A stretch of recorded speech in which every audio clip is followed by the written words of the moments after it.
बिस्मिल्लाहिर्रहमानिर्रहीम। बिस्मिल्लाहिर्रहमानिर्रहीम।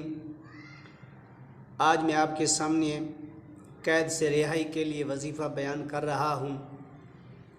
अगर कोई शख्स कैद में चला गया है, वो जल्द रिहाई चाहता है, तो कैद से रिहाई होने का बेहतरीन वजीफ़ा, बेहतरीन अमल इसके उस शख्स के घर वाले भी करें और वो ख़ुद ही करे।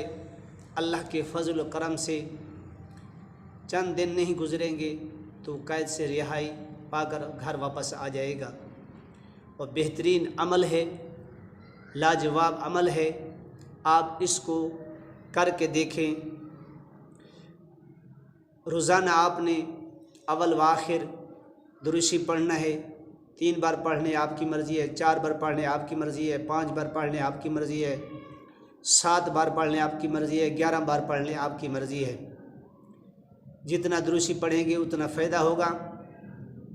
उसके बाद एक मरतबा सूरत जिन 29वें पारे के अंदर है, सूरत मुज़म्मिल के साथ है, तो इसके घर वाले भी पढ़ें और ख़ुद भी पढ़े। अगर वो ख़ुद नहीं पढ़ सकता, उसके घर के किसी का कोई फ़र्द भी घर का पढ़ सकता है। इंशाअल्लाह उसके लिए दुआ करें तो अल्लाह तबारक तआला चाह तो इंशाअल्लाह जल्द अज जल्द कैद से रिहाई पाकर घर वापस आ जाएगा। अगर वो हक़ में है या नाहक में है तो इंशाअल्लाह इस सूरत पढ़ने से, कुरान पाक की बरकत से, अल्लाह के फजल व करम से वो घर वापस लौट जाएगा। इसको करना आपका काम है, मदद करना अल्लाह रब्बुल आलमीन का काम है।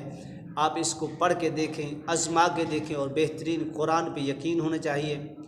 अल्लाह के कुरान में हर काम के लिए अल्लाह ने बरकत रखी है। जिस मकसद के लिए आपको पढ़ेंगे तो इंशाअल्लाह ताला मकसद पूरा होगा। अगर उसके बाद सूरत जिन वो कैद वाला नहीं पढ़ सकता, कैदी है जो, तो या कहारो या कहारो या कहारो या कहारो इसको खुला विरद रखे। इंशाअल्लाह ताला 3 दिन, 7 दिन, 11 दिन के अंदर इंशाअल्लाह रिहाई पाकर घर वापस आ जाएगा। उसको बता दें कि घर के अंदर या घर वाले पर भी पढ़ें या कैद जो कैद के अंदर है शख्स वो भी पढ़े, उसका खुला विरद रखे। इंशाअल्लाह चलते फिरते बैठते इसको विरद रखे तो इंशाअल्लाह ताला चंद ही दिनों में रिहाई का ऐसा सबब बन जाएगा, आपका वहाँ जहन गुमान भी न होगा कि अल्लाह तबारक व तआला ने ऐसा सबब बना देगा, ऐसा सबब बना देगा, आप हैरान रह जाएंगे। इंशाअल्लाह ताला अल्लाह के कलाम का विरद रखें और अल्लाह के नाम का भी विरद रखें। अल्लाह के नाम में बड़ी बरकत है, बड़ा कुछ मिलता है। सूरत जिन एक मरतबा पढ़नी है, कैद वाला भी पढ़े और घर वाले भी पढ़े। उसके बाद जो कैद में रहता है, कैदी है, उसको या कहार को विरद बताएं तो इंशाअल्लाह वो चलते फिरते उठते पढ़ता रहे तो इंशाअल्लाह ताला अल्लाह के फजल करम से कैद से रिहाई पाकर वापस घर आ जाएगा। इसके अंदर अव्वल आखिर दुरूशी लाज़मी पढ़ना है। जब घर वापस आ जाए तो वो गुनाहों से तौबा करे, अल्लाह के हुजूर माफ़ी मांगे और नमाज की पाबंदी करे, कुरान पढ़े, अल्लाह का ज़िक्र करे, हुजूर सरवर कायनात सल्लल्लाहु अलैहि वसल्लम की बारकत दुरूद सलाम के नज़रान पेश करे, अपने गुनाहों को सच्चे दिल से तौबा करे। इंशाअल्लाह दोबारा उसके ऊपर कोई हमला, कोई परेशानी, कोई दुख नहीं आएगी। तो इसका विरद करना आपका काम है, काम करना मेरे अल्लाह रब्बुल आलमीन का काम है।